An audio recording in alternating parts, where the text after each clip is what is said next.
Hey, movie fans, and welcome back to another episode of the Uncharted Media Podcast. This is episode 121, and I'm sure most of you comic book fans are eagerly anticipating the release of Zack Snyder's Justice League this Thursday.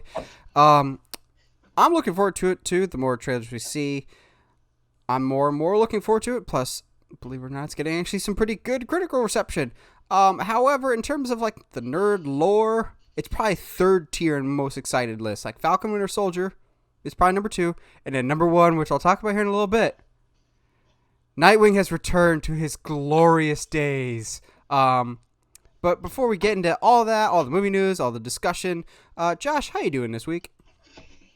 I'm great. I'm tired. You and I are both a little bit on the tired side today, buddy. Oh yeah, F you, daylight savings time. Oh yeah, daylight savings. Yeah, that's yeah. I wasn't playing video games till too late. It's fine. Everything's fine. I'm tired because of daylight savings time. Josh is tired because of poor time management skills.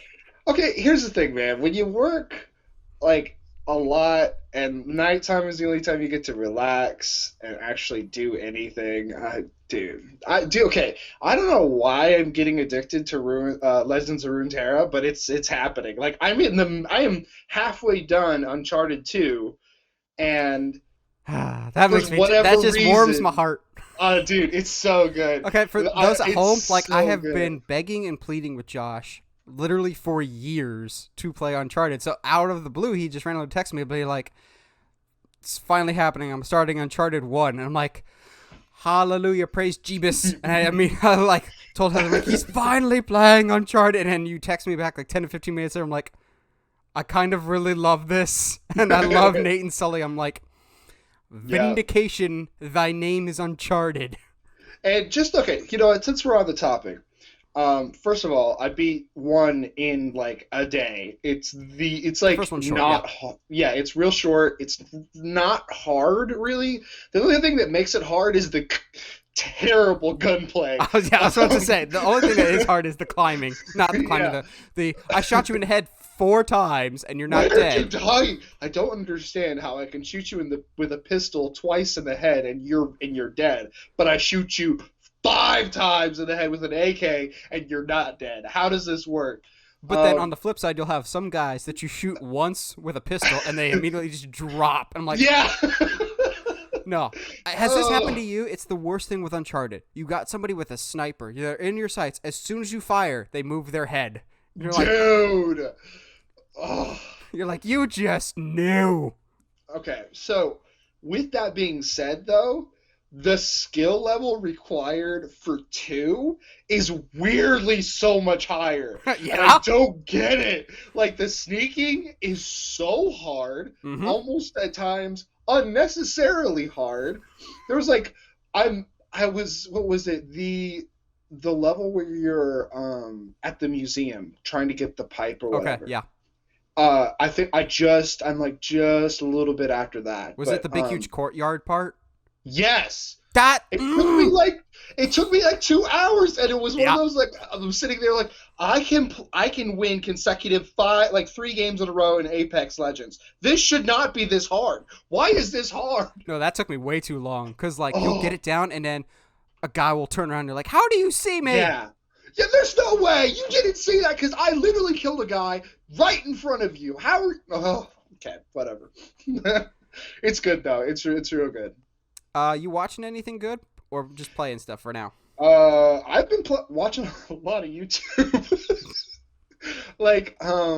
For whatever reason, I've been digging into Markiplier's old catalog. Never bad. Never a bad idea, but just of all the things on YouTube to watch. But yeah, not really. I'm trying to think. I'm kind of chilling because after WandaVision. I already keep up with 3 shows, including WandaVision. So, because The Curse of Oak Island, Swamp People, Forged in Fire, soon to be, my boy Falcon and Winter Soldier. My boy. New season of My Hero Academia comes out this week, this month. Allegedly, the Demon Slayer movie is supposed to come out this month. I'm kind of enjoying like a lull Godzilla of versus like, Kong. oh yeah, that movie. We'll see, dude. I'm like skeptically excited because Skeptically, get shy.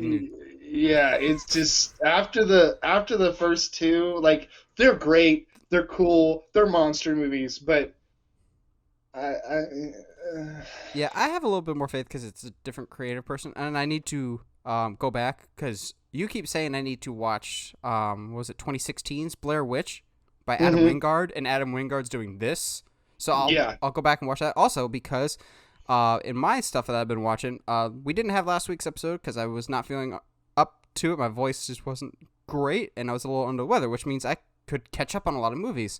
I watched for the first time the original Blair Witch Project. Ooh. So I need to now watch the 2016 one.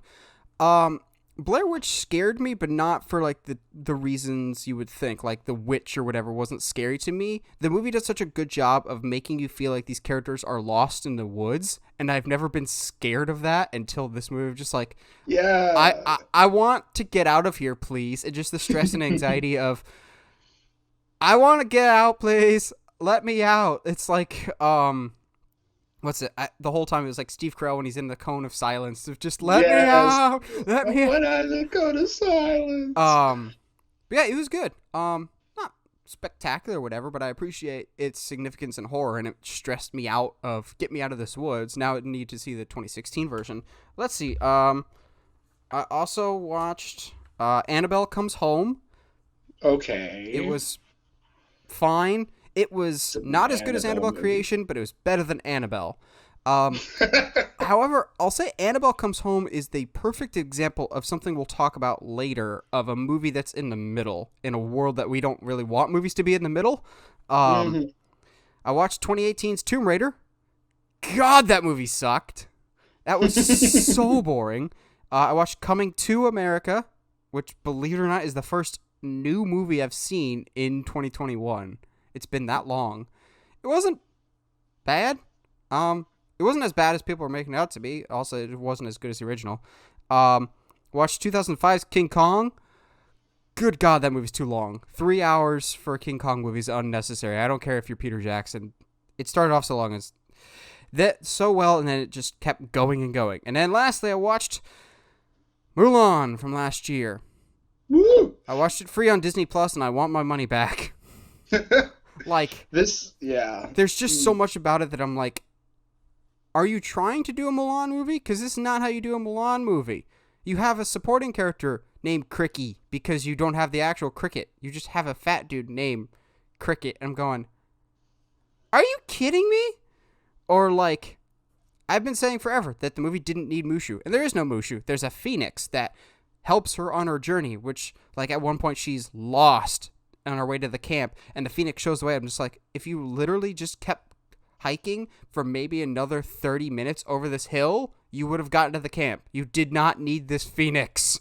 But also, she's already like Rey or Captain Marvel. She's already overpowered before her journey even starts. She's a superhero. I'm going, that's not what made Mulan special. Mulan was special because she was willing to put her life on the line and outworked all the boys that made them earn respect. But hard work and diligence is nothing. It doesn't matter. It only matters if you're a super chi warrior or whatever. I hate this movie. I'd rather watch Beauty and the Beast remake again, and I wasn't a huge fan of that either.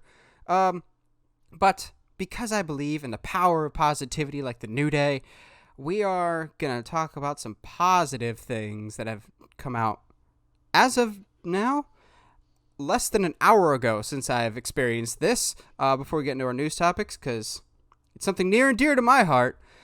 I talked about this a few months ago. I don't remember if you were on the podcast for this, Josh, or if it was Michael, but many months ago we talked about how the Nightwing comic would be getting a new creative team. New writer, new artist, basically everything. Long gone are the days of stupid Rick Grayson getting shot in the head, shaving his head, and becoming a cab driver. Because that's a thing. But Nightwing 78 came out today with the new everything.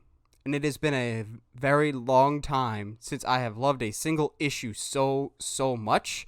So basically what this is it's kind of a reboot, but not. Like, even though it's Nightwing 78, treat it like it's a Nightwing 1. It's basically starting over, but not ignoring stuff that happened. They do poke fun at the stupidness of the Rick Grayson stuff of, at the beginning, some guys are trying to beat up and bully a three-legged dog, and they're about to shoot the dog in the head, which I'm going, what kind of monsters are you? But he says something about, like, first of all, you're monsters, but two, don't shoot people in the head. They have amnesia, and then they'll end up driving a cab. And then we don't want dogs driving cabs. It was just classic Nightwing, but also it was, heaven forbid, hopeful and optimistic, and the colors pop off the panel, and it was gorgeous. It has a lot of setup for the future of stuff, so there is a lot of talking, but the talking is great. Like, Alfred has been dead in the comics for a little bit. Bane snapped his neck and killed him a few months back, and so there's some fallout with Nightwing here, and they really dwell on the Dick Grayson and Alfred relationship, and it's wonderful and fantastic, and I'm very, very happy in the direction that we're going so far, even after just one issue. I'm going, oh, thank God, after 2.5 years, I can finally read Nightwing again, because this Rick Grayson thing has gone on for way too long. But one last note with Nightwing before we move on to movie news. And there's a lot of good news this week. It's been a while since we've had a lot of positivity, but we've got a lot of good news. Thank you guys for watching the Pitching a Nightwing video. It is way over delivering in terms of overall everyone enjoying it. And also, thanks to that, we're now only 2 subscribers away from 400 on the YouTube channel. So, 2 subscribers. Let's push that. Let's get over that 400 hurdle. 400. Come on, guys, share. You know you like what we have here. Get us to 400, then we'll keep going. We'll go. Maybe we'll do something special for 500. Who knows? But Josh, striptease? Huh? Striptease? Yeah, for 500. No, we're not selling our bodies. We don't have enough money to hire Gary Busey. Oh, okay. So we're not. We have no budget. Selling our bodies. We look like we have a budget. We don't have a budget. Yeah. We look like we have a budget. Josh, you ready to get into the happiness that is the news this week? Get it to the news.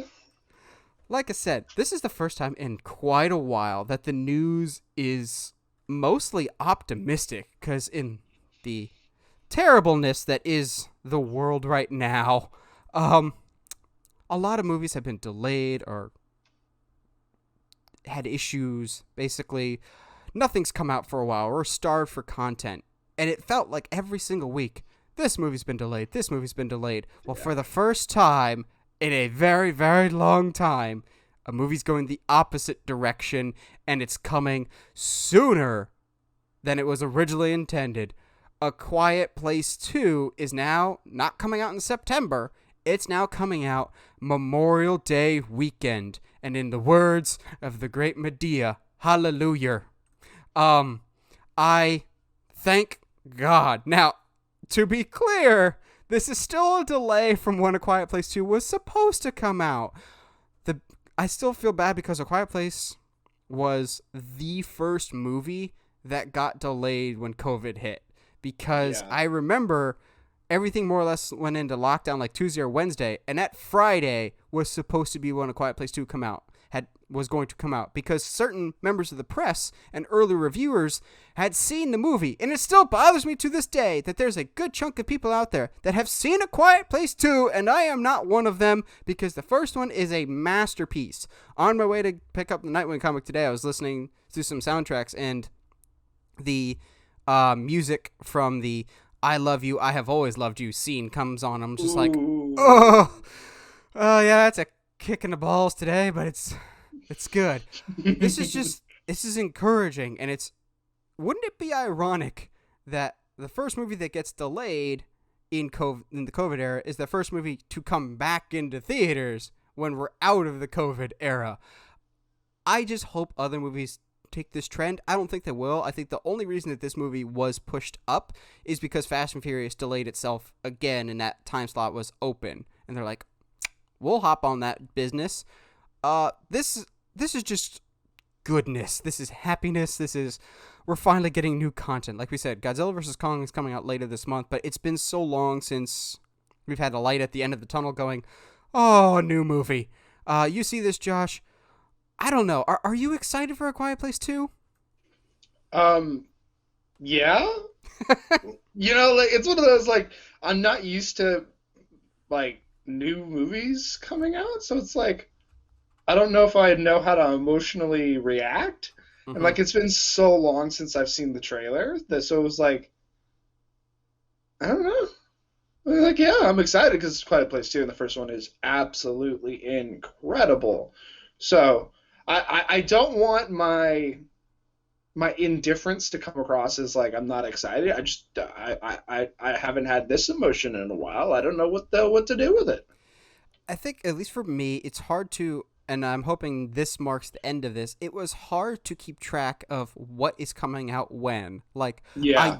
before COVID, I knew when things were supposed to be coming out.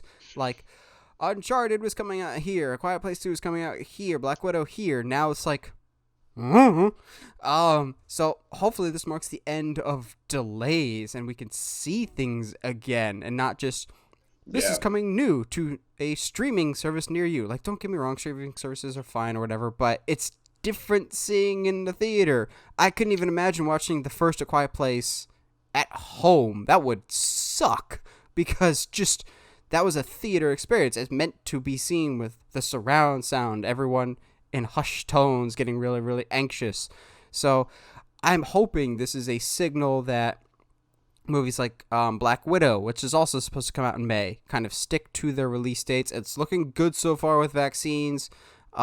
We might be getting back to normal by 4th of July/August, which, again, I forgot to mention this at the beginning of the show. It's just been a great positive week because the theme park fan in me, being in the Orlando area, Horror Nights is coming back this year. They've already announced Yay! one of the 10 houses. I'm just like, oh, we will be back to normal by September, October. Fingers crossed. Yes, they also immediately restarted construction on Epic Universe, their new theme park that they're building. Which, Josh, rumor has it it's gonna have a How to Train Your Dragon area.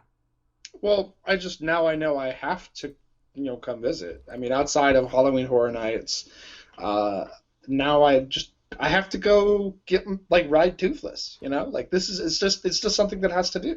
Don't I see that face? I see that Phrasing. face. It's not as bad as when Hagrid first came out at Universal.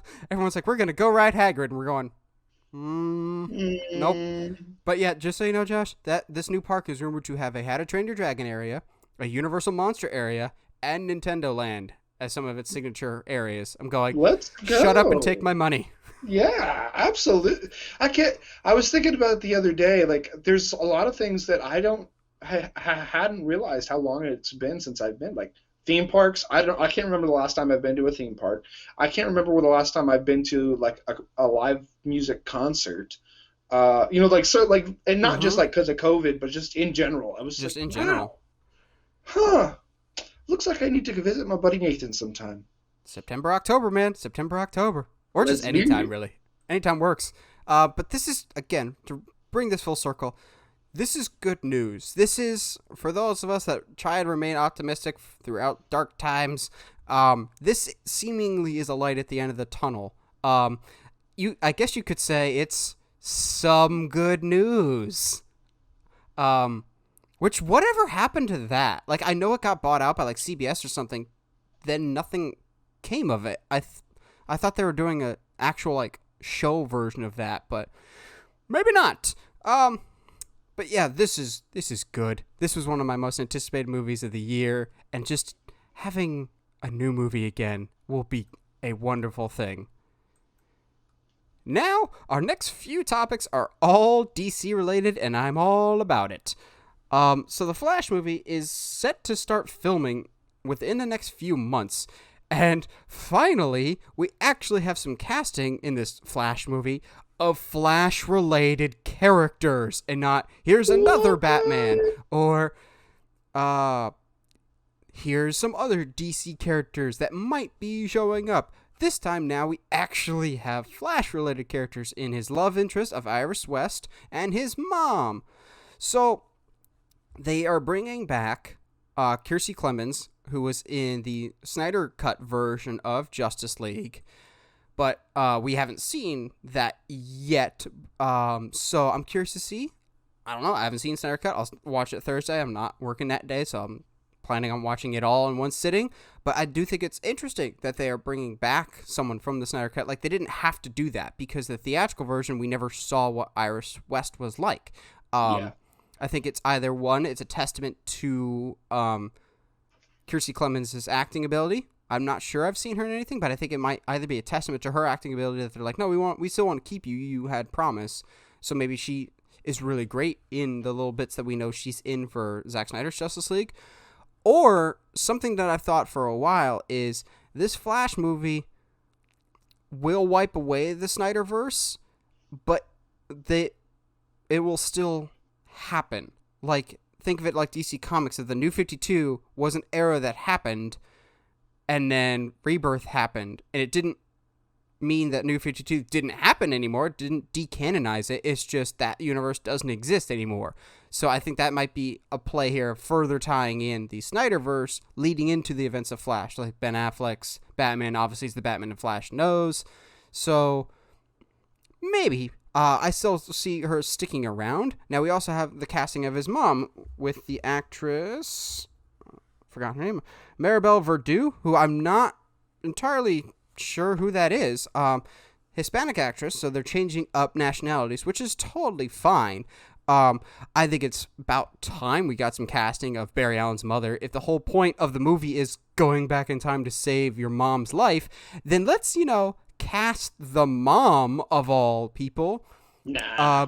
But because it's a DC movie, if you're adding people to your cast, you have to subtract some others. And Henry Allen, his dad, will not be played by the same guy that was in both the Joss Whedon version of Justice League and Zack Snyder's Justice League with Billy Crudup. However, it has nothing to do with like creative differences. It's genuinely scheduling conflicts because Fair enough. This Flash movie has been delayed so many times that I'm not at all surprised by this. Billy Crudup is a pretty busy actor, so I'm sure he just had other obligations somewhere else. So I'm curious, Josh, and I'll have you start it with your thoughts on this. Do you think they will recast Henry Allen or just not have him in it? I think it's possible they won't have him in it. Just because if the story is he's going back in time to save his mom, then it negates necessarily the reason for his dad to go to jail for quote unquote killing his mom. You know what I mean? I mean, I guess he could still be around, but you could write him out somehow. I mean, it wouldn't be that hard, really. He's not actually in the Flashpoint animated movie. Exactly. So, I mean, it's possible they just don't necessarily need him. And in some ways, in a movie that on paper looks like it's already really, really cluttered, might not be a bad idea to start cutting some people. Yeah. What do you think about bringing back Kiersey Clemons as Iris West and bringing in his mom for this? I mean, yeah, it's about time. I mean, sure.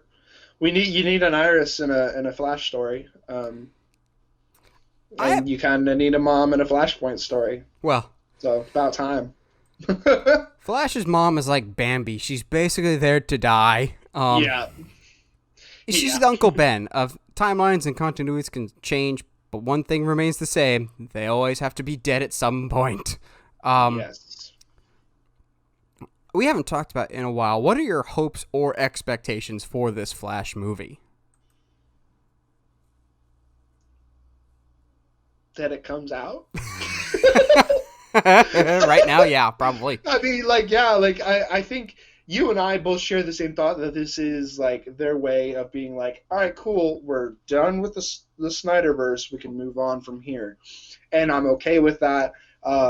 It gives the Snyder fans their like, hey, like we still have our universe, that's fine, and it's not like we were going to try to reboot everything either. It was just like, no, it's just a new universe. It's an easier way of being like, we're moving on to another phase, like Marvel, but like not like Marvel, because we can completely restart and it'd be fun. I don't know. My expectations are that maybe Ezra won't be as annoying this time. Okay, I had thought about this, and I almost Yeah. texted you this. I wouldn't be surprised at all if our perception of the Flash changes after watching Zack Snyder's Justice League. That's also fair. Because Ezra does feel very Joss written in Justice League. And also, you can tell the scenes that are Joss by certain actors, like Henry Cavill's wonky face or Ben Affleck's fuller face. We'll go with that. And there are quite a few scenes with the Flash where you're like, oh, I think this is a reshoot. So I would not be surprised at all if we come back next week after seeing Zack Snyder's Justice League. And I don't know if we'll love the Flash, but at least we probably will like him more, or it'll probably be a little bit closer. Doesn't matter which version it is, Snyder's or Whedon's. I still hate that suit, and I think it's one of the worst comic book suits I've ever seen. I hate that Flash suit with every fiber of my being. Yeah, it's not a great suit. It's not a good suit. It's still better than the Flash show suit, though. Anyway, all of those Flash suits are bad, but I get that it's a TV budget. Which, quick side tangent about TV, I actually watched the pilot episode of Superman and Lois, and I still have some issue with it. I'm not a huge fan of them having two teenage sons when they look like they're in their mid-30s, but also I've never been a big fan of Superman with kids. Like, I've grown to like Jonathan when he's young, thanks to Peter Tomasi's run on Superman, but I'm still not the biggest fan. However, the show is a lot better than it has any right to be. Like, it's still going to have your CW drama, but it's not like season 5 or 6 of The Flash. We are Team Flash. Like, it feels much more normal. And also, that's Superman. Like, he could bulk up a little bit for sure because he's still pretty thin, but the way he acts and interacts with people, I'm like, that's Superman. And the budget is significantly higher than other CW shows, which helps quite a bit. So I still have quite a few episodes to watch, but I'm like, okay, at least I have a Superman to watch. That's Clark. Yeah, it's just circle, but like, I think the one thing I'm waiting to hear that we really haven't heard at Reverse all. Flash? Yeah. I'm beginning to think he's not in it. News. I'm beginning to think he's not in it. Okay, but then, so the question then becomes, how does Barry learn that he can reverse time? How does he learn this? Because in the original... Cut. Okay, no! I think Flash uses the Speed Force in the Snyder Cut. And maybe he only goes back like a minute or two.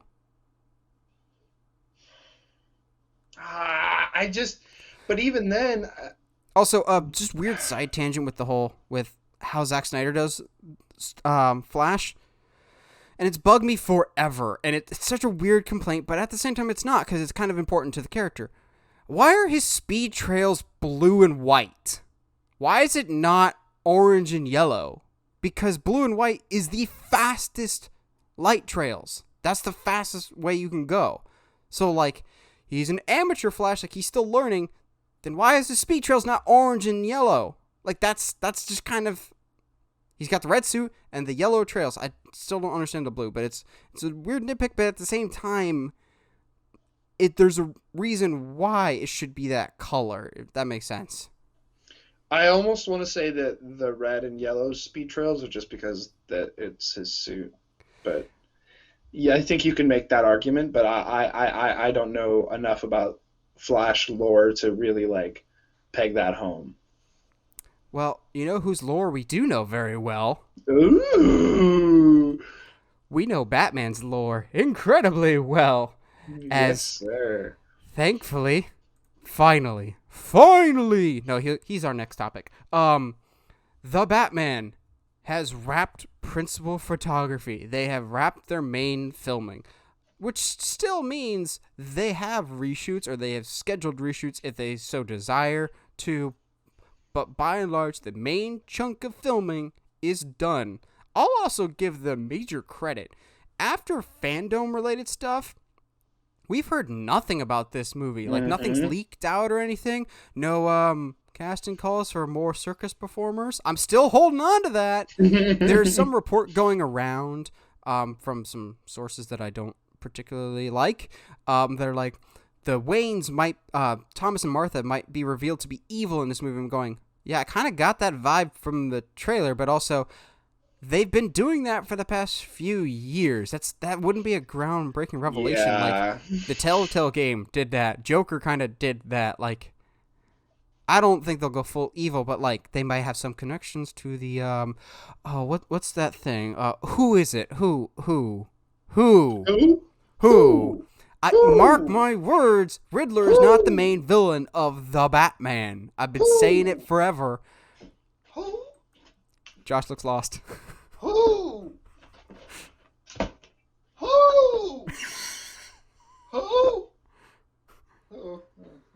Josh looks like an old man with dementia. So for those that haven't figured it out, we'll talk about Court of Owls. I'm not crazy. I've been saying for years that the Court of Owls is more than likely the villain for the Batman, and if they're not for the first one, they will be in the Matt Reeves movies at some point. And the more we hear about this movie, the more it just makes sense. Now, if I had to really, really say a crazy theory, here we go. And I'm never shy to do that. Oh, here we go. Here comes the hat. The hat is back. Okay, yeah. I have no basis for this. I'm not even 100% confident on this, but I think Court of Owls is the main villain, and their Talon, a.k.a. like their assassin or their hitman, is the Riddler. Because look at Riddler's suit in the trailer. It's closer to a Talon suit than Riddler. With the goggles and the wrap over him, it actually looks like a modern adaptation of a Talon outfit. And he's killing somebody, maybe in the name of the court. So either he's trying to expose the Court of Owls, or he works for the Court of Owls.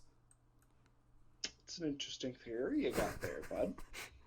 It's a very interesting theory. You think I'm way off, or you think there might be something to that, Josh? I think there's something to it. I hope it's wrong. And the only reason I say that is because I want Riddler to be Riddler for Riddler's sake. Yes, I get it. And not what they did with Batman Hush. Yeah.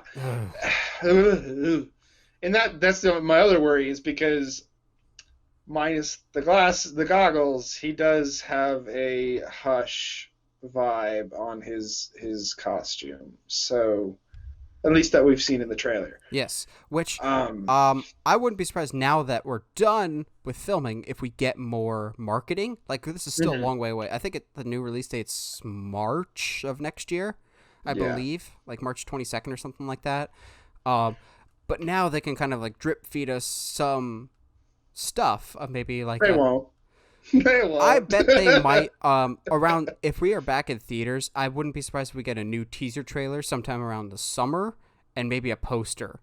If I'm them, I would do some form of marketing, whether it's a new poster or a new trailer, around October. Because if this movie's supposed to be based off the Long Halloween, really lean into that Halloween theming.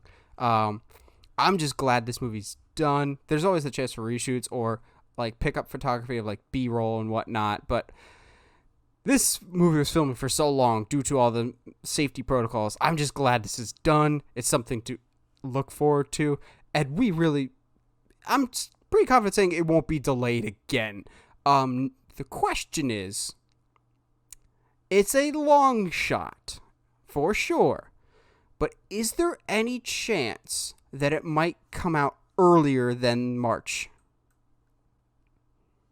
I mean, with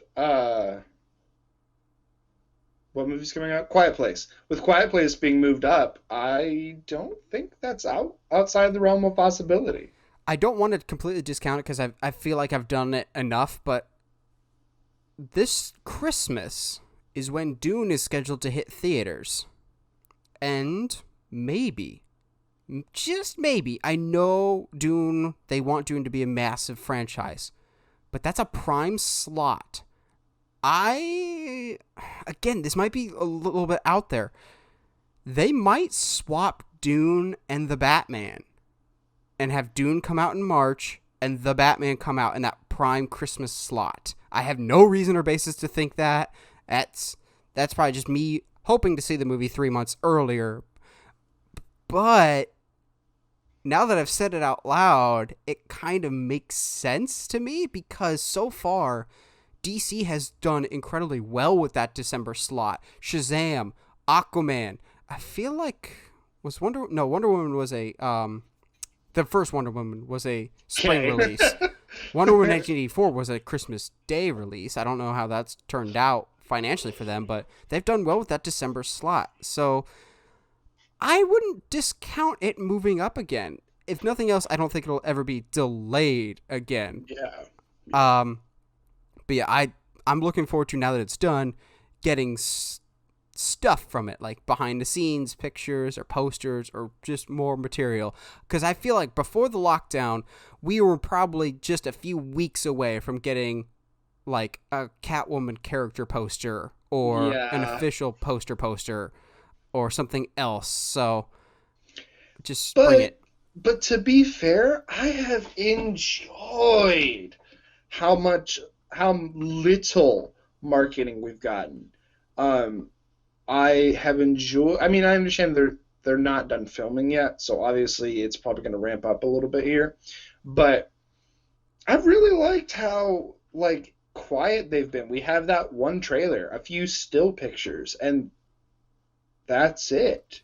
If you really want to hold us fans over, maybe it's just me being weird. The one thing that we don't know what they look like, give us a picture of Andy Serkis's Alfred. We still don't know what he looks like. He only did the voiceover in the trailer. I kind of am curious what he looks like. Does he have the mustache? Fair. Just show us a shot of Alfred and Batman in the cave or something like that. That'd be fine. That would hold me over for months of speculation. This will tie in a little bit later into our discussion. Do fans really deserve that, though? Is that something we're owed? Are we really owed anything? It doesn't matter what you think. In the words of Black Adam, I mean. That's Black Adam's signature catchphrase, right? That's how he turns into Black Adam. It doesn't matter what you think. I'd be okay with that. I would pop so hard if he's fighting Shazam and they pull that line out. Oh my gosh. If Black Adam rock bottoms Shazam, shut up and take my money. Take my money. Rock bottoms him through a building. But the thing is, Black Adam is not going to be rock bottoming Shazam anytime soon, but he's probably going to be rock bottoming some members of the Justice Society of America because Black Adam is finally filming next month. Put a big old asterisk by that. Because it feels like Black Adam has been getting ready to film for about 7 years now. Even before COVID, they'd be like, it's in development. But supposedly it's actually happening now, which gives me huge Nightwing fan that wants my Nightwing movie. It gives me a little bit of hope that at least some movies can come out of development hell. You just need The Rock to make it happen. But, Josh, do you actually believe that Black Adam is filming next month, or do you think some other issue's going to arise? Yeah, no, it's definitely filming. I know because I think The Rock... You were there? Yeah, I was in the meetings, but I think The Rock has finally decided that he's buff enough to be... Black Adam. So it just took him a little bit of time to really get to that level of peak physique where he could show up on screen and everybody looks at Superman and goes, what do you do? Are you going to do that? That's a bolder move, Cotton. Let's see if it pays off for him. But in all seriousness, yeah, I think it's time. I also think because we've had castings for this. We know Aldous Hodge is Hawkman, who it's apparently being revealed that he is an alien. They're not going with the Egyptian mythology origin. They're going with the Thanagar origin, so totally fine. But also, for those that have seen Invisible Man, y'all know Aldous Hodge is already just cut. Just watching Invisible Man, I'm going, I don't think I've ever seen somebody with bigger shoulder muscles. Like, oh my god, that guy was jacked. But we also have Noah Centineo as Atom Smasher. But ooh. those characters don't matter. It doesn't matter. Only thing that matters is who in the bloody hell is playing Dr. Fate. Because that's the one casting we don't have. I need my Dr. Fate. Also, he's not in the movie, but I wouldn't mind if we got Dr. Fate as well as Zatanna, because we're supposedly getting HBO Max did confirm that they're doing a Zatanna movie for HBO Max. I'm going, so when are you going to call up Alexandra Daddario for that? Because perfect casting there. Yeah. And I think Zatanna would be perfect because Zatanna is the father of Zatanna, and all I care about, even more than Black Adam, is who's playing Dr. Fate, because Dr. Fate is one of the coolest designed characters in DC Comics, and he's got such a cool power set that introduces a whole interesting world. But cool that Black Adam is finally in production. Absolutely. So I think, so on the Dr. Fate thing real quick, I think we're going to get 2 separate castings. Yeah, whoever's in the suit, because whoever's in the suit, we're not going to see a lot. Mm-hmm. Whoever's in the suit, and then whoever is doing the voice of the deity. Who would you do the voice of Nabu? I'm trying to think. Because, honestly, if Vision wasn't a thing, I'd have him do it. But... Too bad he's in the MCU. Chiwetel Ejiofor from Doctor Strange and from the Lion King remake, I think would be great. Because you need that deep, powerful voice. If this was 20 years ago, James Earl Jones or bust, basically, because that big, deep voice and pretty threatening voice. But yeah, I think whoever's under the helmet, we're not going to see very much of. Benedict could be a good choice. He's busy smashing Star Wars rumors, though. Which I will never fully discount. I'll never fully discount those rumors. I'm trying to think. I don't know, man. You need a voice that's like that's pretty powerful. So just not just anybody will do, but I don't know, man. I don't know. And also, it's not the only DC project that's going into filming. Apparently, Aquaman 2 is going to be filming in June. Now, Amber Heard is still up for debate. We don't know that. Are you sure?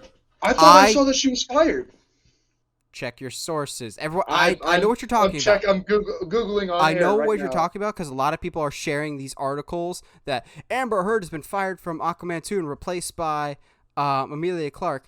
But every single article that I've seen is not from a reliable source, like a Deadline or a Hollywood Reporter. It's all coming from a We Got This Covered or WeLoveMovies.com or something like that. None of them are official sources. Plus, she's in the Snyder Cut. Like, they are still latching on to her, at least for now. So I wouldn't be surprised if she does get replaced, but thus far, she is still tentatively Mera until we get some official confirmation. Like, I know a lot of people are spreading that article, but every time I see that, I'm just like, no, that's not official yet. I believe that it will be official, but it hasn't been made by reputable places yet. You can say she's been fired, but you are not in the situation. We don't know. I would like her to be fired, because she's a horrible person, and if Johnny Depp's career has been ruined, it's only fair that her career goes nowhere as well. But yeah, take that aside. This needs to happen. Aquaman, the first Aquaman, is still my favorite movie in the DCEU, because it feels the most comic bookish and just knows what it is. It is just absolutely ridiculous. It's got this thing called color and lighting that Zack Snyder is still discovering what that is, as he loves a good old desaturation filter. But Aquaman is bright, it's colorful, but there's also this stark difference between the land and the sea with the aspect ratios and everything, and I really, really need Aquaman 2. obviously they kept Black Manta alive for a reason. Mm-hmm. Other than Black Manta, do you see any other villains being the main threat for Aquaman 2? Maybe we get more of the Trench or something? I'm trying to think of what other Aquaman villains there are besides Either Black Manta or Orm. That's about it. Yeah, it's what would be interesting for me, at least, an interesting story to tell would be if don't make it the Kraken, but if they made some sort of godlike sea creature start to attack land and stuff like that, and not be like the Julie Andrews one? What? Yeah, Julie Andrews was the big, huge creature in the first Aquaman that he rides into battle or whatever. Oh, get out of here. Go away. No, that's actually Julie Andrews. That's crazy. Because there was all these jokes that I myself made that Aquaman came out the same week as the Mary Poppins sequel with Emily Blunt. But guess which movie that Julie Andrews was in and made more money? She made the right call because she knew it was up. Anyway, so let me finish here. So something along the lines of like, and this is the only thing I can think of to compare it, some sort of like Cthulhu type, like sea deity that has a mind of its own. It's not going to be controlled. It's not being controlled by like another person or something like that. Have the very sea that Aquaman is trying to defend attack the world, and so he has to have that dialogue of what do I care about most? In the words of Guru, light bulb. But the problem is this character is heavily rumored to be in some other DC project, but there is a iconic Justice League villain that you could easily make an aquatic villain if you so desired, who could corrupt the minds of Arthur's men and maybe turn them against him, and so brother's fighting brother, or he's trying to control all of Atlantis in Starro the Conqueror. Okay. But the thing is, Starro is being heavily rumored for some other DC project, and I'm like, that works too. But I think Starro could work pretty well, because remember, I believe, wasn't there like a mini arc in the Young Justice series where they had part of Starro in Atlantis and it escaped or something? Yeah, so, there was. Maybe. So I just Googled some Aquaman villains just for the sake of it, just for the sake of conversation. Yeah, there's not many. Captain Starfish. King Shark is one. That could be Suicide fun. Squad. But it's too. Yeah, I was gonna say it could be fun, but it's too small. Like now that King Shark is not on the same level as Arthur. No, I mean if you had started with King Shark, maybe, but you've already had Aquaman riding Beast into battle. King Shark is a shark. King Shark is a shark. Is a shark. And Captain Boomerang is a effing boomerang. Man, I love. There's so many that version of King Shark, and then the one that's in Harley Quinn. Harley Quinn is they're both so great. I kind of think that the King Shark that we'll get in the Suicide Squad will take a lot of inspirations from the Harley Quinn animated series in terms of how they present him. That's why I kind of think Taika Waititi's voicing King Shark, because yes, please. On paper, which are you more excited for that's beginning filming, Black Adam or Aquaman 2? Aquaman 2. And I feel like Shazam 2 is filming too soon. Well? I think. Yeah, they're filming a lot of these really close together, but then again, I don't see why not. I don't think that really matters. But at the same time, I think Shazam 2... No, we've heard less about Aquaman 2. I was going to say... Yeah, we don't know anything about Aquaman 2. Shazam 2 we kind of know. But also, Shazam 2, I feel like there's more of a sense of urgency that we need to film now. Yes, Aquaman made more money, made $1 billion, and so they want to make that sequel quick. But also, not quick enough. It came out in 2018. But Shazam, I think there's more urgency because you're dealing with younger actors that'll age very, very quickly. because Yes. Darla's not going to look as young and little as she did in the first Shazam. She's so cute. It She's hurts. so cute, but she's going to be like the age of like season 3 Stranger Kids looking real quickly of just, oh, you are not little anymore type of situation. Yeah. So I think like there's more urgency in Shazam more than anything.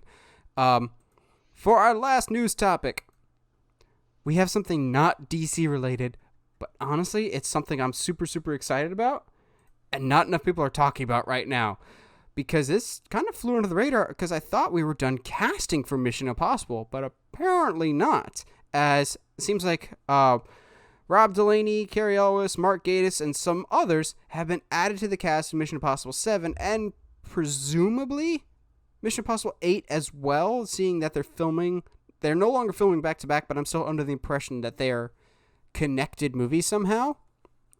I'll be honest, this gets me really, really excited because I like almost all the people involved with this. I think it's Ron Parcell is the guy in the corner. I think he was primarily brought in because I recognize him from the Top Gun Maverick trailer, and I bet Tom Cruise is like, I like this guy. We can bring him in Mission Impossible. Here's my theory. All these pictures are from the same location. Like in the Carey Elwes picture, you can see Rob Delaney in the back. In another picture, you can see somebody else in the back. I wouldn't be surprised if these guys are like the board or the head of the Impossible Mission Force. I wouldn't be surprised if these guys are the ones that run Mission Impossible. It never hurts to add talent. I love Carey Elwes. I love Mark Gatiss, especially from his work on Sherlock. This gets me really, really excited, but more than anything, it starts teasing, oh, we might be getting some more Mission Impossible stuff soon, which I'm all for, because as far as we know, Mission Impossible 7 is still coming out around Christmas time this year. Yay. Wow. What's with you and Mission Impossible, man? I've never, like, they're cool movies, but they've never been, like, my top, like, ooh, I've got to see the new Mission Impossible. Like, it's, I don't know, it's cool, I guess. I mean, at least you like them more than Warner Brothers because of Mustache Gate. Of all the names that you see on there, is there one that particularly stands out that you like? Not necessarily. I don't really recognize a lot of them, unfortunately. We all know that I'm not good with names, so. I like Rob Delaney ever since I saw Deadpool 2 when he was like that standout character of just like, what's your power? Yeah. Don't have one. Just saw the ad. Thought it'd be fun. You're in, and he's the one guy that survives. So sure, why not? This could be fun. If you had to guess, I can't even really think of anything off the top of my head. What would you say might be like the actual narrative for 7 and probably for 8? Because again, I think they're probably connected. Any guesses? I'm gonna go Skyfall. So they're gonna go full Skyfall. What do you mean by Skyfall? Somebody kills the whole board, or the board goes actually crazy. I don't know, man. I don't know enough about Mission Impossible, but like, I don't know. I think doing something like Skyfall in Mission Impossible would be incredibly interesting. I guess slow it down for Tom a little bit, like make it a little bit more emotional. Not that it's not emotional already, but like actually use it as a. And I guess this is me thinking about maybe Mission Impossible not continuing after 8. Make it a 2-parter. Make it a good solid goodbye to the series. Mm-hmm. Yeah, I think 8 will be the last of the Tom Cruise ones, and then I've thought for a little bit that maybe he becomes the head of the Impossible Mission Force. That way, he could still be involved with the franchise like he, actually is, because you can put whatever director in you want. It's still Tom Cruise's movie. And then if he wanted to cameo or still be involved somehow, he's literally just... It would be very meta to make him the guy that's actually in charge of Mission Impossible. I highly doubt everyone gets out of this movie alive. Maybe some of these board members die. I still think some members of the actual team will die. Maybe Ving Rhames is Luthor. But can we please move on from Solomon Lane, the bad guy from not Ghost Protocol, from Rogue Nation and from Fallout? He never did anything for me. Can we just move on to somebody else? Why did you have to kill off Henry Cavill so definitively? Like, we could have brought him back, maybe made him like a Two-Face scary guy, but the fact that you had a helicopter hook puncture him in the eye and then drop him from a cliff, like, it's not a comic book movie. You can't bring him back from that. It's kind of disappointing. But it is a spy movie, so I mean, it might be possible. You never know. Just Henry Cavill rips off his face and it's somebody else. It was never me the whole time. It was me, Austin. It was me all along, Austin. Vince McMahon is the bad guy for Mission Impossible. That's what see, but like a little when in the trailer when Henry Cavill like cocks his arms like they're guns, part of it almost looks like the Vince McMahon strut. The Vince McMahon strut. All right, Josh, you got a sponsor for us this week?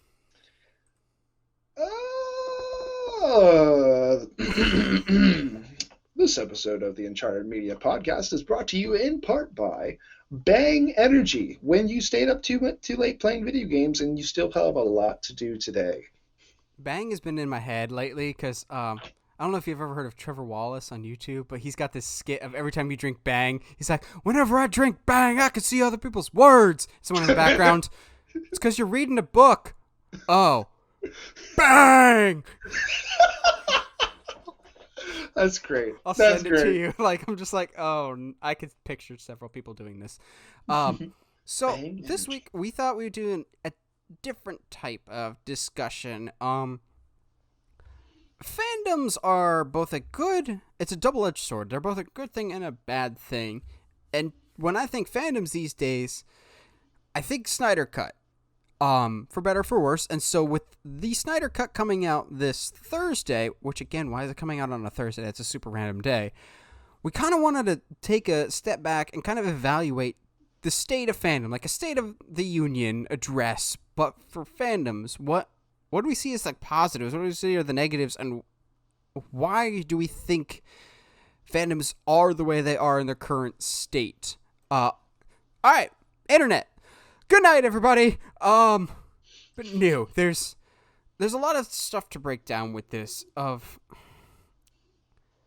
don't know. Where do we want to start with this, Josh? Because fandoms is a big word. It brought us a lot of joy last year with DC fandom, but I think fandoms, there's a lot of give and take, and you brought it up. There's a lot of expectations for better, for worse. I know where we should start because we didn't talk about it last week because I wasn't feeling too well. I think fandoms were both a good thing and a bad thing in regards to WandaVision. Yeah, there we go. Because that was the thing that brought up this discussion for us. Yeah. Was the whole thing, everything that revolved around the finale. So, obviously, I think we should go ahead and say spoiler warning for anything that we're about to talk about. Just because I think in order to properly discuss the positives and negatives about a fandom, we have to delve into spoilers. So plus, it's been a week and a half. Come on. I mean that, and just anything else that you haven't seen that we're going to talk about. Just know that it's all spoilerful. A lot, and pretty much everything I think you and I are going to talk about today has been out for a bit. So whatever. In some cases, years. Yes. So with WandaVision especially, so the one thing that you and I approached the show differently, and I think part of it was just life circumstances. I was so busy, I didn't have time to watch theory videos, or I didn't have time to or the energy necessarily to think too deep into the show. And so every episode hit me really, really hard. And every episode was like super good. And then by the time we got to the finale, I loved the finale. I was like, for me, the finale of WandaVision, I was like, that is for a company that is too often leaves a ton of hanging threads to pick up later. They ended the show tying up basically all the threads. Mm-hmm. And that doesn't happen often. Do I think they could have done more? Honestly, no. I think it's perfect. I think the one caveat is obviously, I think the thing that sparks this discussion, the whole Quicksilver thing. Yeah, that's really, you could just throw everything out about WandaVision except for the Quicksilver thing in terms of this discussion. And I bring up basically one of the bullet points that I have here is the dangers of fan theories. They're both good and bad. They're good because you get people talking and interacting with each other. But the bad thing is you build up something in your brain that's not actually going to happen, usually. However, I think WandaVision is different because the show itself was seemingly teasing. I'll admit that I definitely fell for the a lot of the internet theories of like, oh, this means Fantastic Four or the mutants are coming. They never implied that, but the show did imply that bigger things were on the horizon that they didn't quite deliver on. Of if you weren't going to use Evan Peters' Quicksilver, then why did you cast Evan Peters? It almost felt like the show was going, okay, we might be losing some people. We need somebody. One of the podcasts I listened to, I think it was Variant the podcast, had it perfectly when they said Evan Peters' Quicksilver felt very clickbaity for the show. Yes. Of watch, because you won't believe what happened in WandaVision. And then you're with this mystery, and then it was almost as bad as the Mandarin twist in Iron Man 3. At least with the Quicksilver thing, it wasn't a fan theory thing of like Doctor Strange might show up or Professor X show up. It was, you purposely misled us with bad information. I'm fine with fan theories so long as when the actual thing happens, we're still okay with what happened. This happened so much with Last Jedi and Rise of Skywalker. I think both of those movies were hurt a lot by people going, well, my theory didn't come true, therefore the movie sucks. Yes. And this is coming from somebody that had full-fledged 20-plus minute videos on both those movies. This is how I would pitch Star Wars Episode 8 and Episode 9. Link in the description for those two fantastic videos that are better than the movies that came out. Just kidding. But I was totally fine with both those movies, even though they didn't do what I wanted, because I was able to put that aside. WandaVision, I still feel like they purposely manipulated some stuff because maybe there's some stuff that like director Matt Shankman has come out in interviews that I don't know if I believe, because he's just like, the aerospace engineer reference was never meant to be anything. I'm like, you really called attention to it. The one that I really call BS on though is he said in an interview, the Kick-Ass reference. He's like, we didn't make that intentionally. I'm like, you literally have Elizabeth Olsen stop the scene and repeat the word kick-ass when no one else is around, drawing extra attention to it. Are you telling me that reference wasn't intentional? Come on now. Like, really? It's okay. So my take on the Evan Peters thing, the whole Quicksilver, and I'm nervous. I don't want to call it a debacle. And I think this whole conversation is going to come around a lot of storytelling philosophy and then using fans' expectations against them. But not necessarily, to me, I wasn't that upset about the Evan Peters, about the Quicksilver thing not being a thing. Because to me, the casting, in my point of view, was if Evan Peters hadn't played Quicksilver in the Fox series, why would it matter if Evan Peters was But that's the cast? thing, he did play. No, I that's what I'm saying. That's why. So the company, knowing fans' expectations, and I think you and I are on the two different sides of this, because to me, I saw a company use fans' expectations of an actor playing a character against us in our Okay, so something I want to make sure that we all are admitting is when WandaVision was first released, nobody had really any expectations for it. Yes. Nobody, and I think that's why some people are acting so butthurt about it, like they expected this, they wanted this great show. Like, no, when WandaVision was released and the first trailer was dropped, everybody was like, this show is going to be stupid. Oh, yeah. It was my least anticipated show. And Absolutely. I still think it failed the landing, but I will give them credit for, like, the thing is, it kept building and building and building, and then Yes. the final episode, I gotta admit, the final episode is one of the weakest ones because they were going for something so narratively different in terms of grief and loss that the finale just kind of devolved into your stereotypical Marvel action piece at the end. Except for the Vision versus White Vision fight, when it was actually a discussion of philosophy and morality and mortality. I was like, that's more in line with the actual show. But from stuff that we've heard, WandaVision definitely underwent some changes as it progressed, so I wouldn't be surprised if maybe they did plan on some stuff.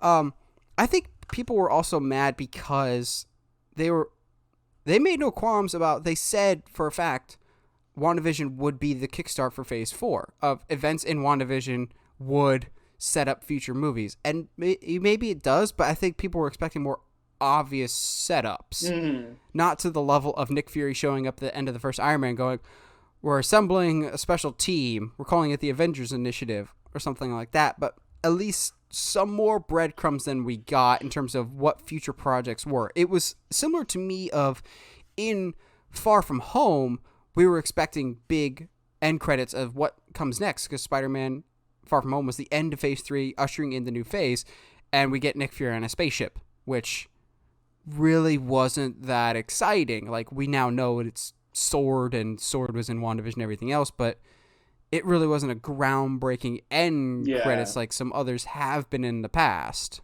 So, with all of that discussion of fan expectation and blah, blah, blah, do we deserve any of that?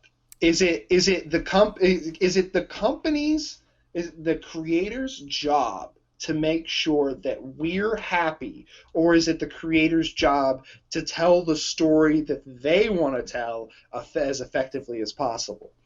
I think you brought up a really good point when we texted when you finally saw the finale of, I was disappointed with the finale, but narratively the finale still makes sense. Yeah. So like it was more of, they built it up to be something it wasn't from their own press machine and them just hyping it up. But from if you were like Josh and you didn't read or listen to anything, I think you would probably be satisfied.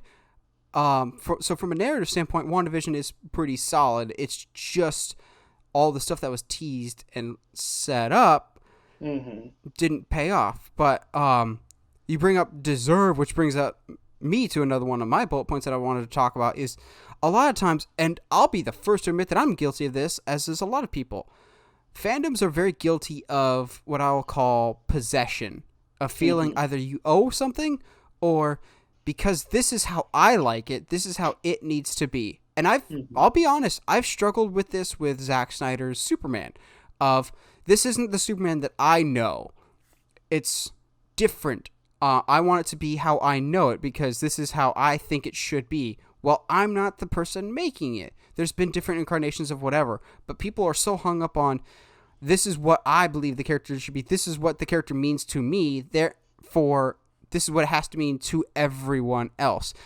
I see this most prevalently with Star Wars. That's kind of where people ran into issues with The Last Jedi was, well, this is what Luke Skywalker means to me. No, this is what Luke Skywalker means to me. And when those are so radically different, you've got half the people that love it and half the people that don't. Because I don't mind most of Last Jedi's narrative, but I know for a fact Last Jedi was very divisive because of how they portrayed Luke Skywalker, who is a character that a lot of people love, but they have this idea of what the character is. And that's totally fine, but when you let that overpower everything else to the point that you think that's the only way it can be, we can also debate whether or not Luke Skywalker in Last Jedi was out of character or not. I think that's a valid discussion to have, but it also, with any discussion like that, you also need some self-evaluation going, am I open to change? Like, for me personally, I'm not a fan of Zack Snyder's Superman. That being said, I'm more than willing to give his Justice League a chance because I never got to see the ending chapter of his book. I never saw the end of his story. Maybe the character, his arc is different than what we know, and the reason why he gets beat to the curb and just utterly and completely disgraced in Batman vs. Superman is though that like a phoenix, he can rise stronger than ever to be the beacon of hope. But again, we don't know that, and we often assume as fans we know better than the creatives, or because I've read this many comics, then I feel a certain entitlement to it. And that's not a good way to think of it. It deters creativity. But I'll be the first to admit, I've definitely been guilty of that. We all have. Absolutely. It's a fan's nature. Absolutely. And like I remember, like as it keeps sticking, I think we're gonna stick with the Star Wars example for a little bit here, because I remember seeing the trailer for Rise of Skywalker and seeing the pseudo Dark Side Rey tease, and I was instantly like, absolutely yes, that is what I want. Although give it to me. That was purposely manipulative. Oh, I agree. However, but that it's only purposely manipulative with them knowing the story that they're going to tell. It's all, you know what I mean?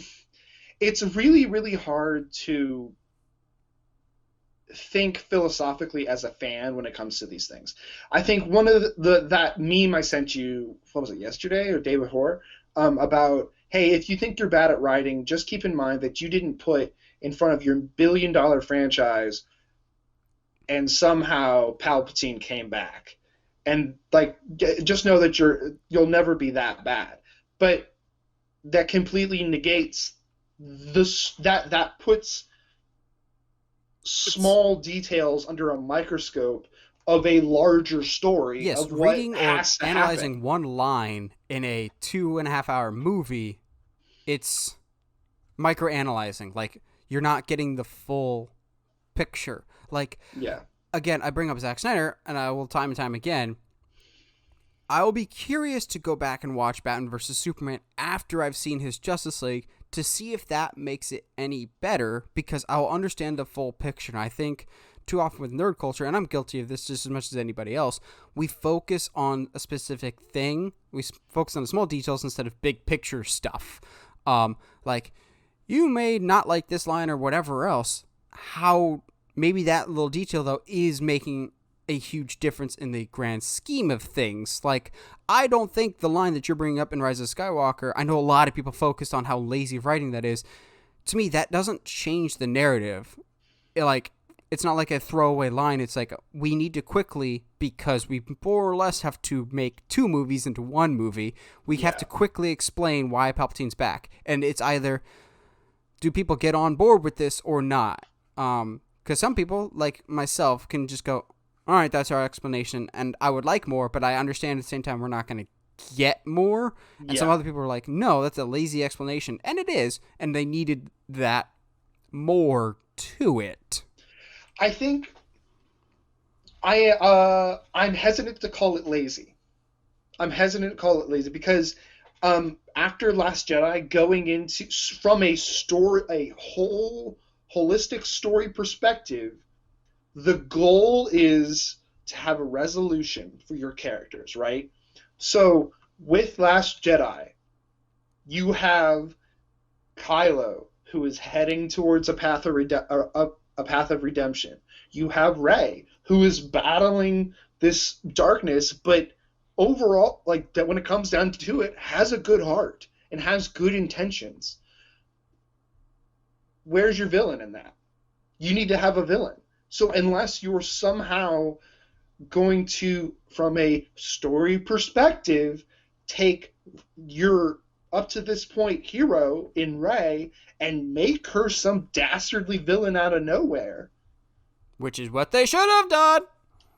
Because I've always hated her character.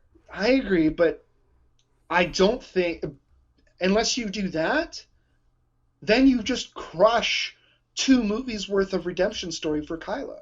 I honestly, and I have said this before, and I will stick to it, because of the way Ryan ended Last Jedi, whether or not Abrams wanted the series to go in a certain way, no matter who picked up that last chapter, had the hardest time, because there's nowhere to necessarily go story-wise. And I think as fans, we saw, and somehow Palpatine has come back, and went, oh, so JJ is just wanting his vision over anything that we might want. And I think that's very selfish. And like you said, like fans have a we have a I keep like detaching myself, but like we have a tendency to claim ownership of things that we technically really have no right to. A lot of characters are ideas that have been here before us and will be here long after us. And like as much crap as I give Marvel for like a lot of the heroes are just copies of DC characters, I can't also hate those characters. You know what I mean? Like I can't be like, sorry, done that before, don't want to see it. Because I mean, what was it? WandaVision. Technically, the story being told there is not necessarily anything new. Nope, It's a story of spoiler alert, guys. WandaVision is just a better version of the Dark Phoenix saga that we got in the comics. It's scary accurate. Yeah, it's a story of guilt, of grief. It's someone dealing. It's not a new story, but I think that's why I appreciated it so much. A, staying away from fan theories and any of the press releases, but also just like being able to enjoy a well-told story for the most part. I mean, obviously it's not perfect, but I'll have to admit when they dropped Evan Peters on us, whether it was clickbaity or not, but as someone who was interested in the show, I was instantly like aware of the implications of it not just being her brother back, but it being Evan Peters back, and was instantly dragged back in.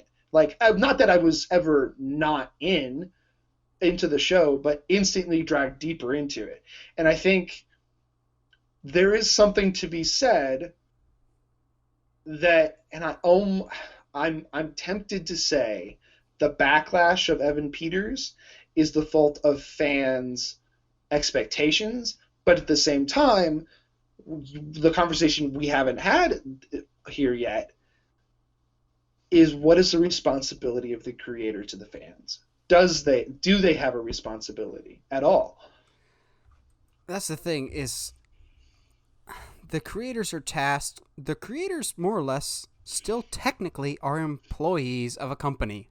Like Matt Shankman, I'm sure had some creative control, but Kevin Feige is still the boss. And Kevin Feige has a boss in Bob Chapek, who will single-handedly destroy the company known as Disney. I hate you, Bob Chapek. If I was allowed to say some words on this podcast, I would, because, wow, Chapek is just scum, and I hate him so much. But, anyway, we forget that, we forget a lot that writers or directors or creators, they are still somebody's employee, so they still have this fine line of like, we've got to please the people, but also I want my vision realized. Vision. But the thing is, there's this balance of, I've always said you could do something different what the fans want so long as you're still telling a good narrative. And at least for me, I think the reason why people are so mad is, one, their fan theories didn't come true, but two, I don't know if the finale ended in a satisfying enough way for the people to still be okay with it. Like, I had some fan theories, but I also have the mindset of, if my theory doesn't come true, but it's still a satisfying enough story, then I'm okay.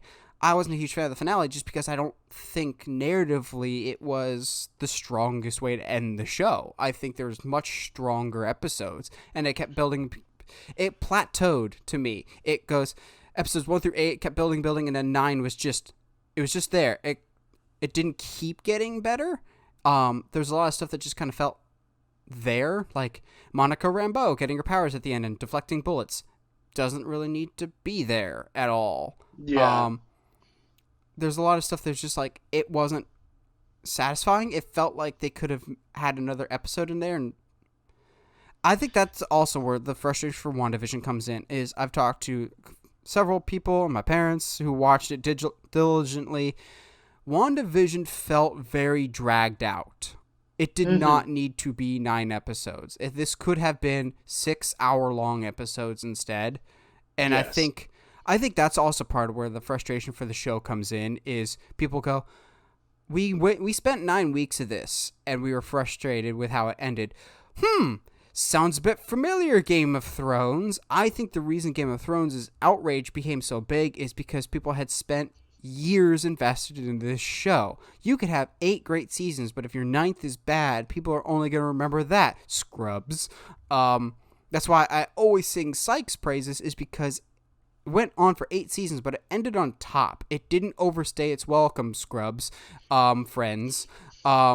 It knew when to stop, and the longer your show runs on for, Big Bang Theory, you're in more and more danger of losing the charm, or people feeling like their time is wasted. And I feel like maybe that might have been the case for WandaVision, of people going, I poured a lot of investment into this, not so much with fan theories or whatever else, but just 9 weeks of my time going, well, that could have been better. So maybe, I think, if we had like a bingeable thing, like a Stranger Things, maybe the reaction wouldn't have been as strong. But at the same time, I don't know if it would have got the fan build-up, because as much as it sucked that nobody's fan theories came true, I gotta admit, it's cool having so many people like my mom and dad who, when she goes, I'm Agatha Harkness, darling, they didn't know who that was. So my dad looks up who Agatha Harkness is and does a whole bunch of research on that. I think it's cool that people... I never want to gatekeep into comic books. As a kid, I was one of the few people that I knew that read comic books actively. That's why I love Spider-Man so much. I love when my parents or Heather or somebody comes to me with comic book or movie questions, because I'm like, come enjoy this fun world. But I feel like that's the danger of fandom, is so many people like to gatekeep of going, well, if you like comic books, name your favorite comic book arc of all time, the artist and the writer, and whatever else. I'm just like, people that only like the original trilogy of Star Wars and people that only like Rebels or Clone Wars, in the grand scheme of things, they are allowed to like it the same. They're both considered fans. That's it. Like, I'm tired of people comparing themselves of, I'm a bigger fan than you in this area. Like, I'm a huge Nightwing fan, but if someone like Heather, who's just getting into reading Nightwing, I want to encourage that love. I want to foster that love, and gloating that you might be a better fan than somebody else. We're all guilty of doing it. Gatekeeping, I think, is single-handedly one of the most dangerous things in fandom, which basically, for those that don't know, gatekeeping is basically deciding what people are allowed to like in the fandom world, and I hate it. Yeah, absolutely. And I think nothing kind of fights that better than the fact that, like, I'm a grown adult now, and I can actually go back and watch the sequel trilogy of Star Wars, and not the sequel, the prequels, and I kind of enjoy them. They're a good time. They're not 80s filmmaking. Like as much as we love the original trilogy, there's still a lot of really hokey stuff in there. And I mean, I love it. That's not a knock. The prequels are still enjoyable. And guess what, guys? There's stuff that is actually pretty enjoyable in the sequel trilogy as well. It's not perfect, absolutely. But, I mean, it's such a weird balance whenever you have big billion-dollar companies involved in these kinds of franchises. I mean, let's use M. Night Shyamalan. The movies that he's best known for are the movies that he collaborated with on. The movies that just like George Lucas. Yeah, the movies that are not that good are the ones where a production company threw money at him and told him to do whatever he wants. I think also a problem with fandom, and you brought up the prequels. I think the prequels are a perfect example of this. Is fandoms, Star Wars, DC, Marvel, whatever else, always seem to forget history of, for those that don't pay attention to history, are doomed to repeat it.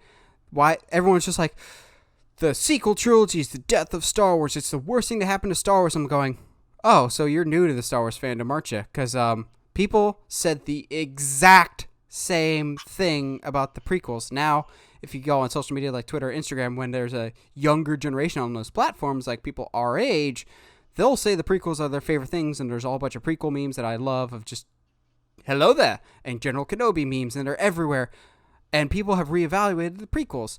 I guarantee you in 10 to 15 years, the exact same thing will happen to the sequel trilogy of kids will grow up watching Rey and Kylo and will have that love for it. And when they get to be a certain age, they'll fervently defend those movies like our generation defended the prequels, and the original Star Wars generation will still defend stupid stuff from their movies or their era. Like, as much as I love Return of the Jedi, there's a lot of questionable stuff in that I'm just like, this really has no belonging in this movie, and it's not the best Star Wars movie, but because it's a member of that original trilogy, people will kind of give it a pass. So I think things in movies are cyclical. Like, I had this discussion a lot in college of somebody was just like, DC will always be bad. I'm just going, well, you do realize that DC was like king of the box office before 2008. Nothing in film or even in the world is permanent. You do realize before 2008 and to a certain extent before 2001 with 2000 with X-Men, Marvel made trash, like Absolute straight garbage, like the direct-to-DVD Thor movies or the direct-to-DVD Captain America movies. Nothing is permanent. DC is struggling to find their footing.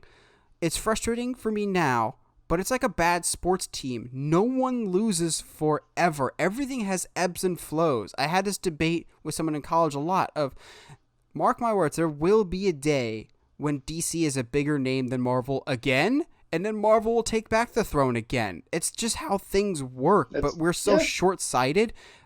This happens a lot with directors or writers or actors of fandoms, and I'm guilty of doing this too, is we'll only ever go, well, what have you done for us lately? We judge our directors based on the last movie that they did. J.J. Abrams is struggling with this right now. Of every time I see his name even remotely attached to anything, people just go, he ruined Star Wars with Rise of Skywalker. I'm going, okay, guys, take Rise of Skywalker aside.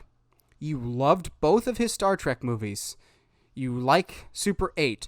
You forget how much you liked Force Awakens. And that wasn't even 6 years ago.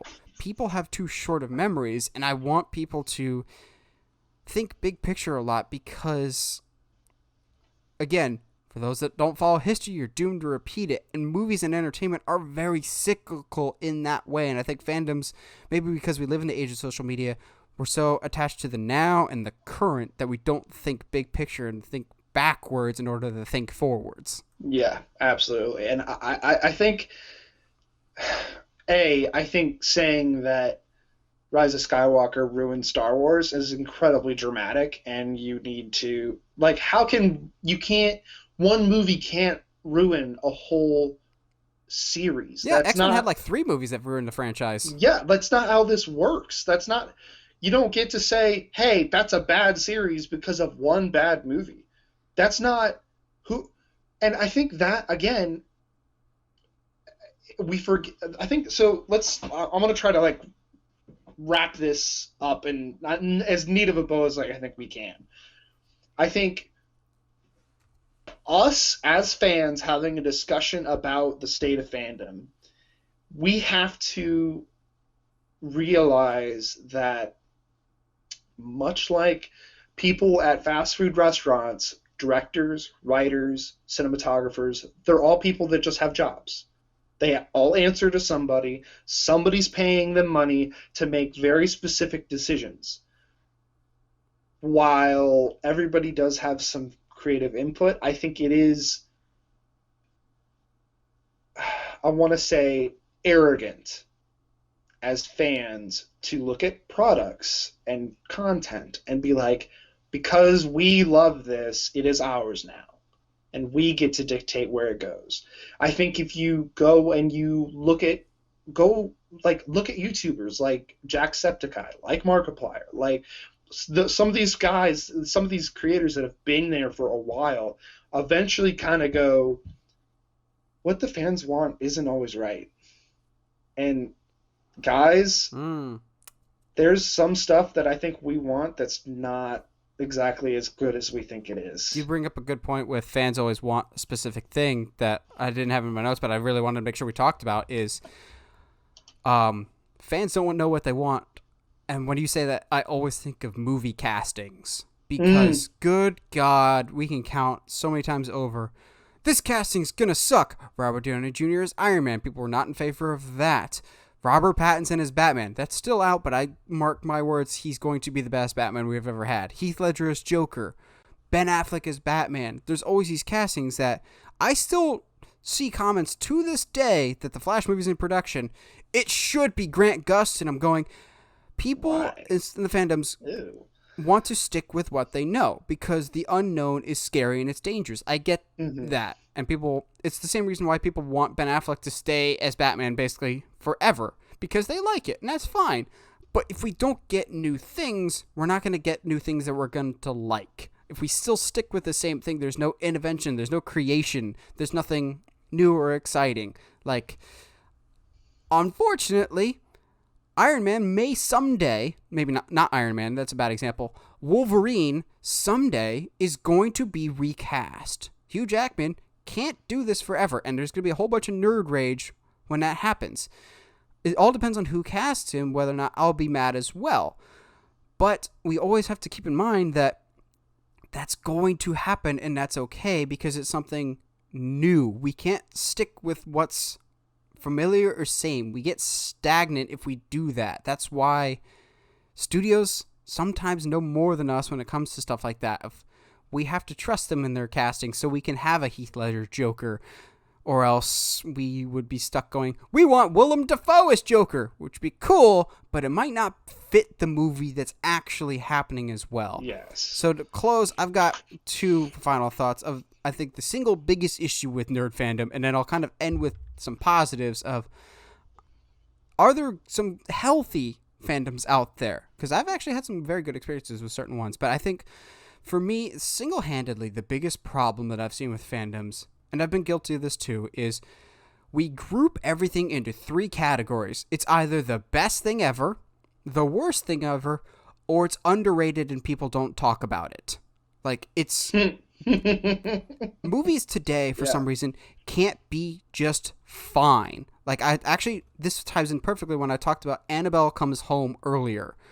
I wanted to slot that right dead in the middle because it wasn't great, but also it wasn't bad. It had some good tension, but the scares when they finally tried to execute them were not very scary.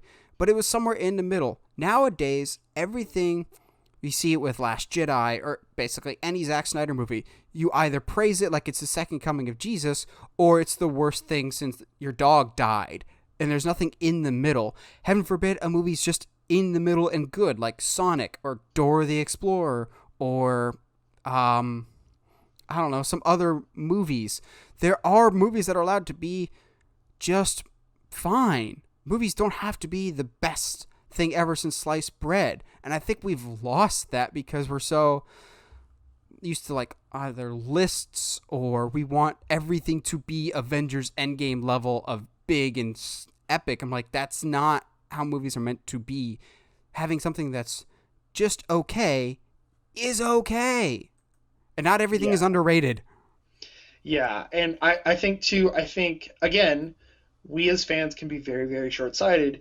In order to get endgame level movie events, you have to let people build. You have to let them create and innovate and be like, all right, cool. So this is what we're doing with WandaVision. Sorry, we're not going to tell you everything right off the bat. Mm-hmm. Like, people now, it makes me sound like a grumpy old man, but people nowadays aren't patient. And I'll be honest with that, I'm guilty of that too. I almost quit WandaVision after the second episode just because the pace was so slow. I'm going, I don't know if you're really delivering on narratively on what I'm interested in. And again, it just comes back to that old man theology of you're all too busy on your social medias. I do think social media at times is both a great thing for connecting with other fans, but at the same time, places like Twitter and Reddit are the worst when it comes to movies because, heaven forbid, you have an opinion that differs slightly than what other people think, and they will cast you off as an idiot as opposed to agree to disagree. Because I have some movie opinions that I'll share here, but I'll never share on any social media because I feel like I'll get roasted alive. Like the one that you and I will agree on, that the Karate Kid remake is better than the original movie for a lot of different reasons, but you can't say that because the original is a beloved masterpiece. But people seem to think if you have an opinion that differs with them in movies, like, I don't like Batman vs. Superman, you're an idiot who only likes Marvel stuff and you're a shill for whatever else, even though I have like 10 times more DC comics than Marvel and whatever else. People wanted to immediately invalidate your opinion because of one thing or another, and I'm going, not everything is all or nothing when it comes to movies. You do realize these are meant to be fun and stir up healthy conversation. Well, it's the best way I can think, and I think, weirdly enough, I think that some of the outrage over in the world of fandom right now is not just one generation. Every single generation, for some reason, has had this issue of standing their ground for no reason. Yes. One of the best ways I can think of to explain, at least my personal view on what it means to be a fan of something. I don't know how familiar you are with Terry Pratchett. He's a book author. Yeah. So his books are so good to me. I love most of them. Some of them are so good. Some of them drag on about stuff that does not really matter. Stephen King. But there's still things in those books I can find to enjoy. At the end of the day, being a fan of something is going to happen. It's whenever you like something. And that's okay. And there's nothing wrong with that. I think the disconnect is when we are unable to accept that somebody else, given their life circumstances, has come to a movie that we love with a different perspective. I think people come at it with, if you disagree with that, my opinion on something, people take it as an attack of, you didn't like the movie that I liked, well, that's an attack on me somehow, as opposed to, there could be a variety of different factors going into this. Somebody might really like Batman vs. Superman. If you do, that's awesome, and I'm really happy that you were able to enjoy that, because I want people to enjoy movies. I don't want movies to fail, and I'm not going to like everything. That's the point. If you liked everything or didn't like everything, life would suck. You need some good and some bad, and you need the differences of opinion, and I think people seem to think that if you have differences of opinion on something, it means that it's a personal attack on you, and it's just, no, this didn't work for me. But on the flip side, we've talked so much of the dangers of fandoms. There are still a lot of positives. Like, absolutely. Still very wary of Snyder Cut fans a lot of times. But I would be absolutely remiss to quickly dismiss all the good that they've done. They've raised so much money for suicide awareness and suicide prevention after the death of Autumn. Like, they were a force for good in some aspects, and if nothing else, they are incredibly loyal. Believe it or not, there are a couple of fandoms that I feel like we don't talk about enough that I actually don't know if I've ever had a bad experience with them. Like, the bigger ones, like, I remember growing up, we always go, Star Trek fans are nuts as a Star Wars fan, because you think your group is fine. Star Wars fans are the worst. Like, Marvel fans can be bad at times, and so can DC fans, but Star Wars fans are just the worst. But believe it or not, the fandom that I'm a part of that actually I would say is one of the healthiest fandoms is the horror community. Absolutely. I love the horror community so much because I think it's such a group of rejects, as in the nicest way possible, of like everyone kind of will talk down about the horror genre until like a Get Out comes out and goes, oh wow, this is deep and thought-provoking. You know, we have other movies like that. We're not all Friday the 13th, but whatever. You keep having your ignorant thinking. But the horror community, I've seen so much good an interesting and compelling discussions, and more so than anything else. And maybe it's because we're still, as a genre, the little brother compared to everybody else. Like, we're never going to be as popular as the MCU or Star Wars. And so we kind of rally on to our own more so than any others. Whereas Star Wars, I feel like, has created like subsections of OG fans, younger fans that like Rebels, or Marvel fans that are like the diehard comic book fans, or the casual fans like my parents.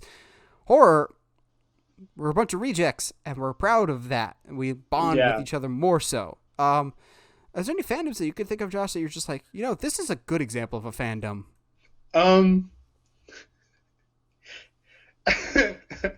The anime fandom. I knew you were going down that road. Always weird.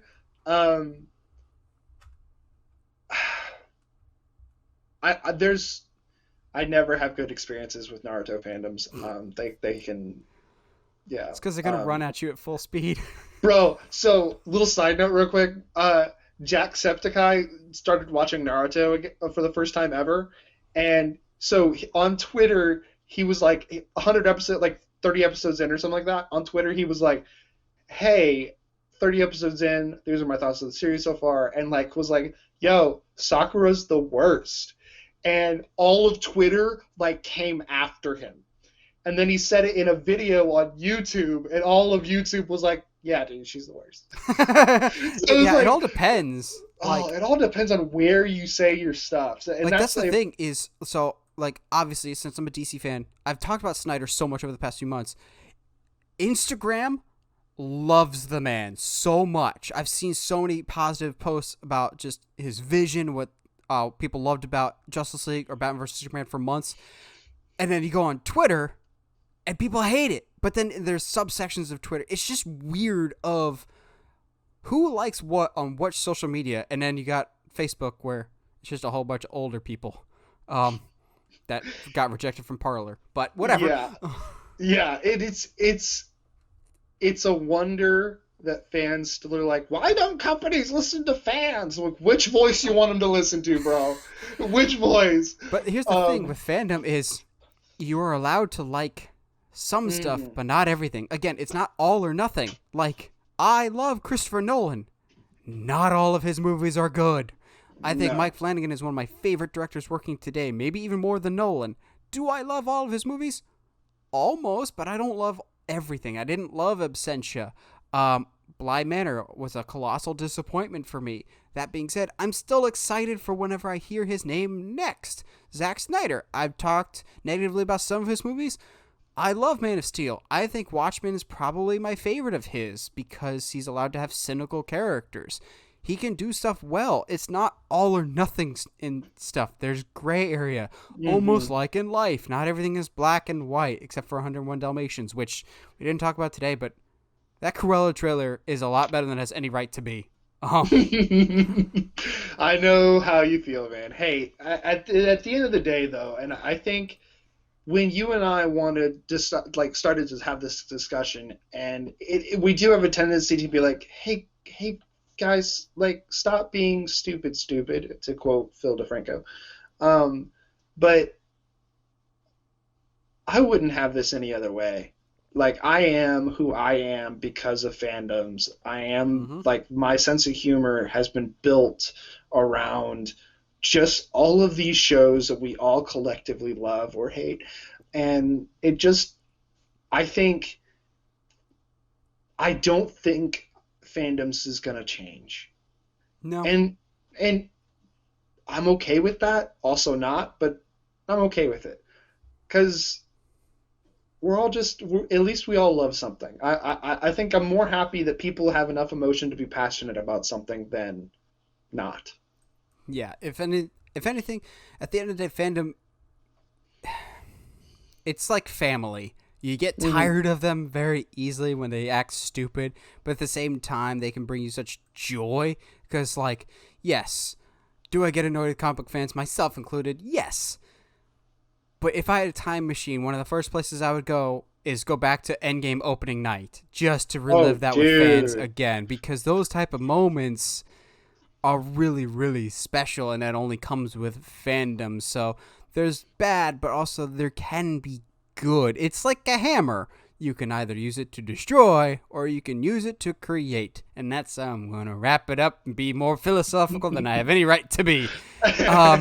Well, what do you guys think? What are some of your favorite fandoms to be a part of? What are some of the strengths and weaknesses you think of the fandom mentality? Do you think we've improved as a fan community? Do you think we've regressed? Let us know in the comments below.